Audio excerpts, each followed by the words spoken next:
పవిత్ర రంజాన్ మాస సందర్భంగా పెద్దపల్లి మాజీ ఎమ్మెల్యే మనోహర్ రెడ్డి ఆధ్వర్యంలో ముస్లింలకు ఘనంగా ఇఫ్తార్ విందు ఏర్పాటు చేశారు. ఈ సందర్భంగా మాట్లాడుతూ పవిత్ర రంజాన్ మాసంలో ఇఫ్తార్ విందు ఏర్పాటు చేయడం చాలా సంతోషకరంగా ఉందని అన్నారు. మత సామరస్యాన్ని పెంపొందించే దిశగా కులమతాలకు అతీతంగా ఇఫ్తార్ విందు నిర్వహించడం ఎంతో ఆనందంగా ఉందని పేర్కొన్నారు. మీ అందరికీ ఇఫ్తార్ పార్టీకి స్వాగతం తెలియజేస్తా ఉన్నా.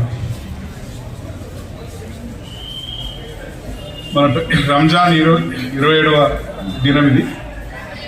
ఈ పవిత్ర రంజాన్ మాసం నందు మా ముస్లిం సోదరులందరూ కూడా ఎంతో నిష్ఠతో భక్తి శ్రద్ధలతోని ఉపవాస దీక్షలు చేస్తూ అల్లాహ్ను ప్రతినిత్యం ప్రతి సమయంలో తలుచుకుంటూ ప్రార్థనలు చేస్తూ గడపడం జరుగుతూ ఉంటుంది.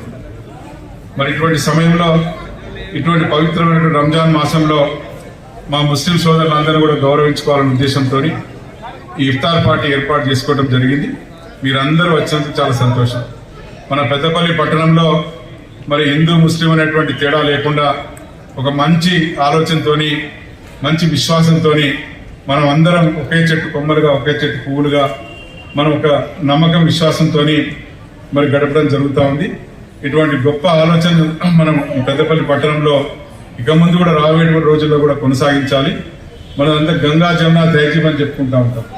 అటువంటి మర్యాదను, అటువంటి సంస్కారాన్ని, అటువంటి సంస్కృతిని మన పట్టణ ప్రజలందరూ కూడా మరి దీన్ని కొనసాగించాలనే ఉద్దేశంతో తెలియజేయడం జరుగుతూ ఉంది.